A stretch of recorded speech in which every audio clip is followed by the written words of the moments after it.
I am in Lebanon today for my third visit in 1 year. I've been in Lebanon 3 times this year, and this is my last visit as High Representative of the European Union. And I have chosen to close my mandate here in Lebanon, in Beirut, because what is going on in the Middle East, and in particular here in Beirut, is putting the international community at a test if we are really willing and able to make peace. This conflict has already taken an international dimension, and the international community cannot stay idle in front of what is happening here. The price of no peace in the Middle East has become exorbitant, unaffordable. For the people dying under the bombs, for the people in Lebanon, for the region, and for the whole world. Back in September, I came and I was still hoping that we could prevent a full-fledged war of Israel attacking Lebanon. 2 months later, Lebanon is on the brink of collapse, with the war raging in the south, where tens of villages have been fully destroyed, and with the airstrikes against Beirut and in Baalbek, and rockets flying over Tel Aviv. The human toll is extremely heavy. Israel airstrikes have killed more than 3,500 people in Lebanon, more than 3 times the victims of the conflict in 2006, 3 times more.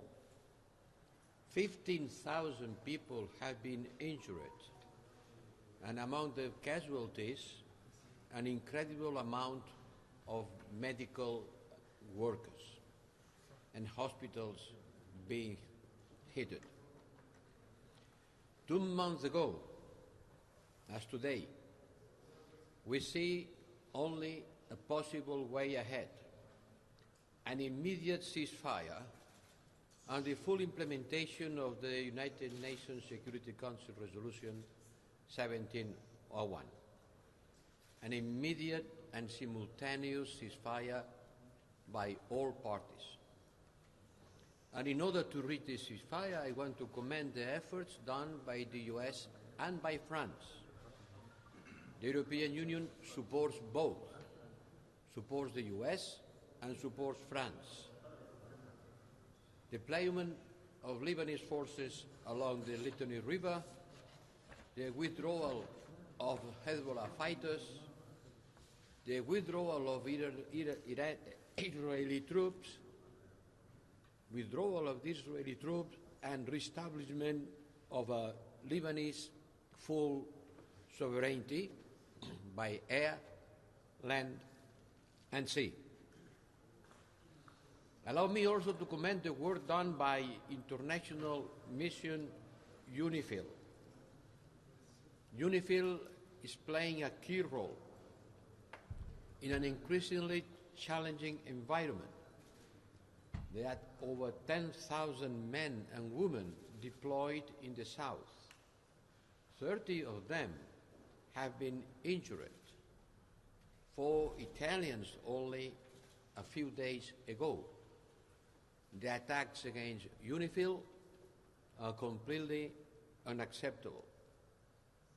UNIFIL has the strong support of the European Union, and I want also to reiterate the support to UNRWA, which is playing an irreplaceable role in Gaza, but also here in Lebanon. The services that UNRWA provides to 500,000 of Palestinian refugees cannot be supplied by anyone else. And we condemn the law passed by the Israeli Knesset, and we continue urging the Israeli government not to implement this decision. I am coming from Jordan, and I was talking with United Nations people trying to provide support to the Palestinian people in Gaza in desperate situation. And I called the international community, to the whole international community, to take action to stop this war and to stop the massacre in Gaza. Yesterday I was talking with the Secretary General of the United Nations about it. And now I repeat the call I made to him to stop the massacre in Gaza. As the European Union, we are supporting the Lebanese people, the Lebanese army, and the Lebanese institutions.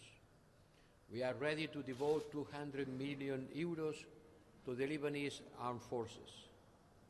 And I have asked Prime Minister Mikati what and how we can support your army, not only financially, but also technically, and I will do the same thing to the Lebanese Air Force Commander Aoun. But the success of the efforts for a ceasefire and a long-term solution are in the hands of the parties.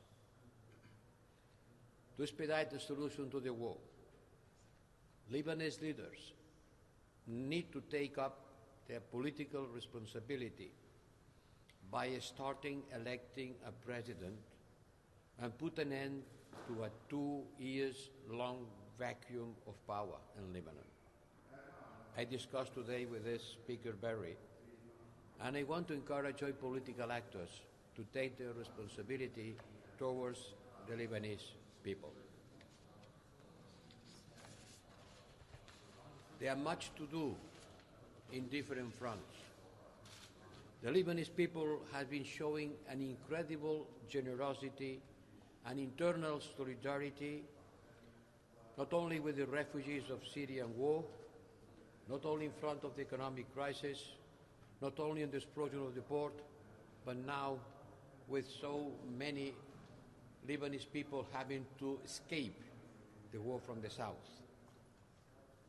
And we also offer the European solidarity. But I leave my mandate with sadness, seeing increasing suffering in Gaza and Lebanon, and for the families of hostages also.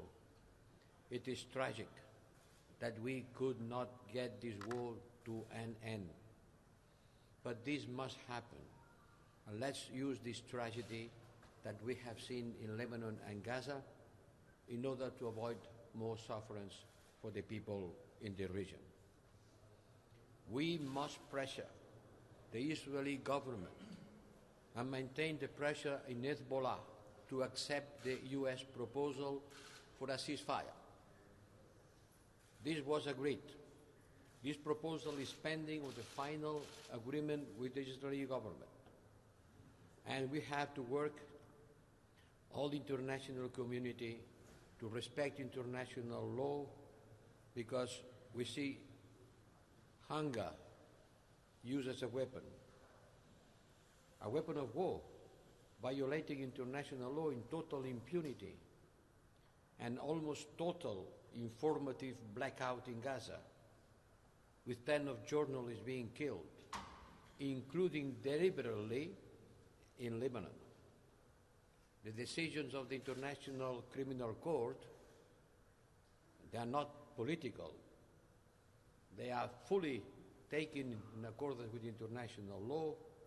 It has to apply to everybody, and we strongly support the court.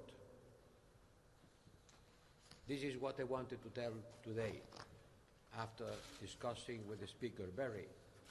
And I hope that the agreement reached on the last days with the US Special Envoy will be finally implemented, and the ceasefire will come and the bombardments stop, saving lives in Lebanon.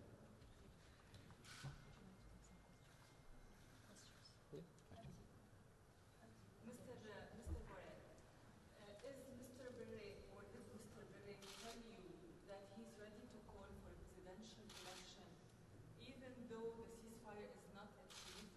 And since repeating the same bad steps could not lead to a change effectively, would you advise Hezbollah to take a new bold step in Lebanon to save the Lebanese people?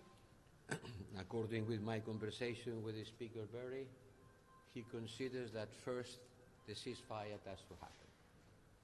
What do you think? I think that every effort has to be done in order to ask for a president election as soon as possible, because Lebanese people needs a president, but Lebanese people needs also a ceasefire, and Lebanese people have to make the sovereignty of the Lebanon in the Lebanese people's hands, not an internal power, not a state inside the state.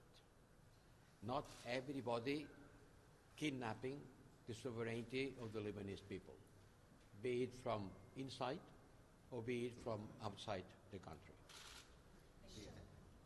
Mr. Borel, prior to your arrival in Lebanon, you visited several countries in the region. In your estimation, how likely is that diplomatic efforts will succeed given the current circumstances, especially the pending Israeli response to the American ceasefire proposal? Some months ago, during the United Nations General Assembly, it was an agreement to get a ceasefire in Lebanon, who was subscribed by many people around the world, among them the European Union. I was supporting this agreement. Unhappily, at the end, it was not possible to have Israel on board. And Netanyahu government refused this ceasefire proposal that was supported by the entire international community represented at the United Nations, among them the European Union. It was a lost opportunity. Those days, the U.S. envoy has been here in Lebanon. A long negotiation took place with Speaker Berry, and the proposal was conveyed to the Israeli government. And at that moment, we are pending of a concrete and definitive answer from the Israeli government.